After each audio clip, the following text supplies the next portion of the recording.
Wasyakirin, alhamdulillahirabbil alamin. Hadirin dimuliakan Allah Subhanahu wa taala.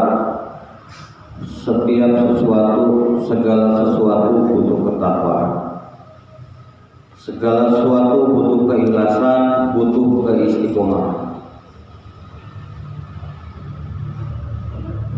Satu ketika seorang mengambil air wudhu,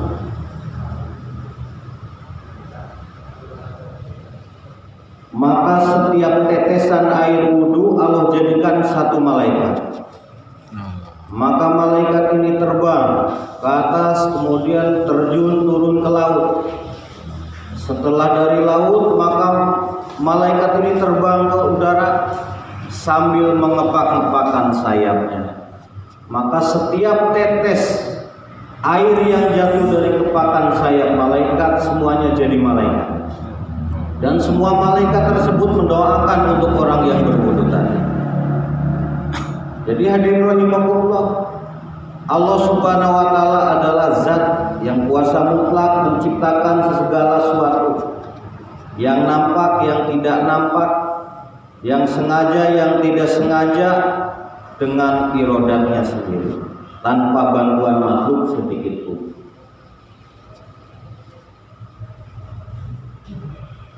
Fadilah wudu,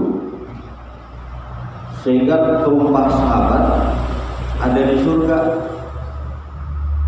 Sehingga katakan orang yang tidak pernah terputus dari wudu, maka hadirin rahimakumullah, dia mendapatkan doa 70.000 malaikat setiap hari. Sampai kapan? Sampai dia wudu kembali. Maka orang yang berwudu ketika mendapatkan penyakit, dia akan didoakan terus oleh malaikat. Ketika dia mati, seluruh malaikat akan ikut memandikan dan ikut menyelamatkan. Menyaksikan ketika dia dikafani sampai dia masuk surganya Allah Subhanahu wa taala. Dikawal terus oleh malaikat.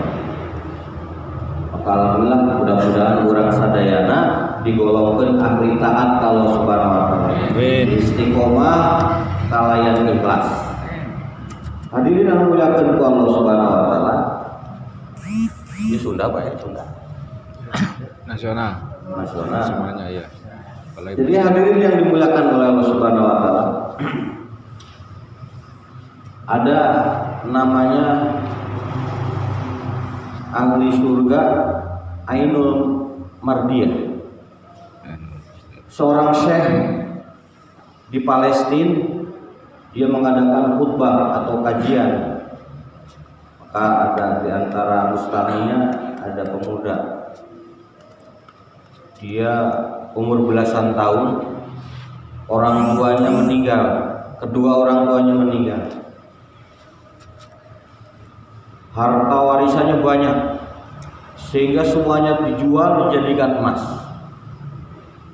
Emasnya dibawa ke pengajian itu, maka disimpanlah emasnya satu karung di depan dia kajian, sambil tawajuh mendengarkan pengajian. Maka setelah pengajian selesai, syekh ini negur, "Wahai pemuda, orang lain sudah pada pulang, kenapa antum masih di sini?" Maka kata pemuda, "Wahai syekh, boleh aku bertanya? Ada perkara apa wahai pemuda?" "Kalau tidak salah saya mendengar bahwa harta dan diri orang beriman telah Allah tukar dengan surga." "Ya, betul." "Lalu bagaimana?" "Biarkan harta dan diri saya sedekahkan dengan Allah, saya cash minta surganya Allah." Maka kata Syekh, "Wah, itu hanya bayangan, antum ini masih muda." "Tidak, saya mau menukarkan harta dan diri saya untuk agamanya Allah dengan surganya Allah." Maka hadirin rahimakumullah, seorang pemuda ini akhirnya diajaklah pulang oleh Syekh ke rumahnya Syekh tadi. Setelah nyampe ke rumahnya Syekh, dia izin untuk ikut peperangan. Di dalam peperangan karena dia masih kecil, tubuhnya pun kurang kurang tinggi, lebih tinggian pedangnya daripada orangnya. Maka dia belum diizinkan oleh amirnya untuk ikut perang, maka dia berkhidmat. Sambil baca Quran, dia berkhidmat terus menerus seperti itu. Ketika malam orang tidur, dia sholat. Ketika malam dia berkhidmat, dia berpuasa.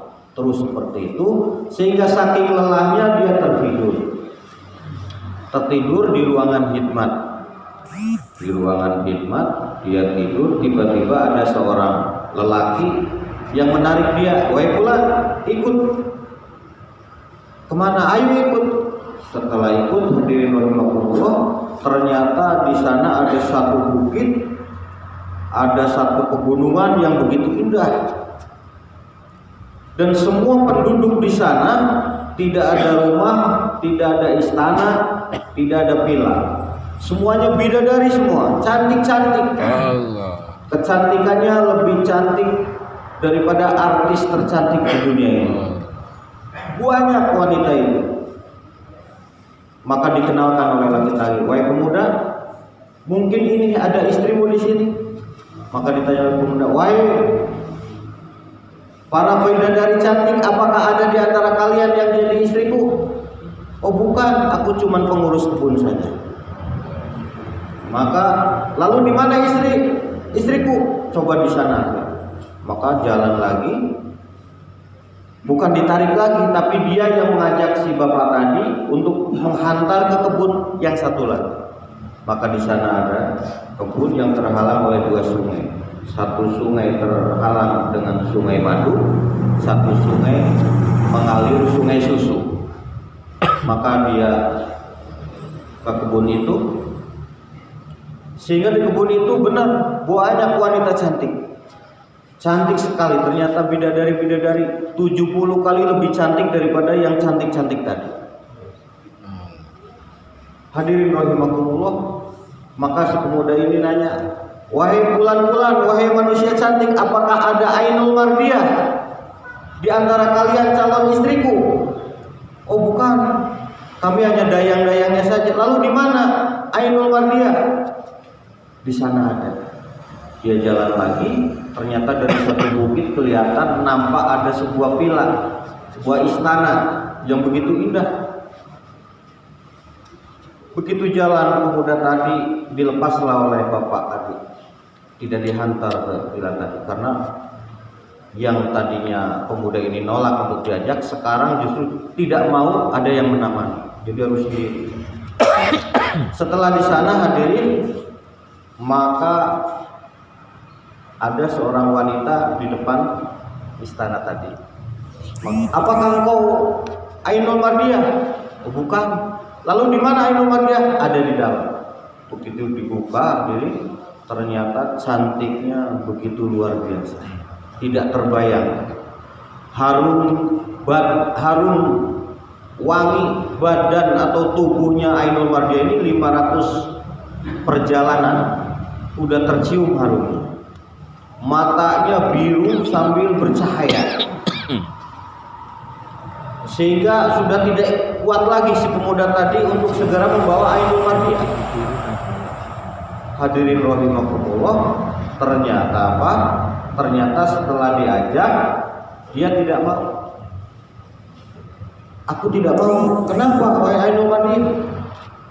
"Kamu masih cinta dunia." "Cinta dunia bagaimana?" "Kamu masih hidup di dunia, kamu harus mati dulu." Setelah itu, tidak mau. "Aku sayang sama kamu, aku mau nikah sama kamu." Maka dibangunkan si pemuda ini oleh petugas yang akan hirosa. Maka setelah bangun baru sadar, oh itu tadi baru mimpi. Allah. Jadi mimpinya ini, hadirin rahimakumullah, begitu nyata banget. Harumnya terasa, pandangannya jernihnya serba terasa jelas.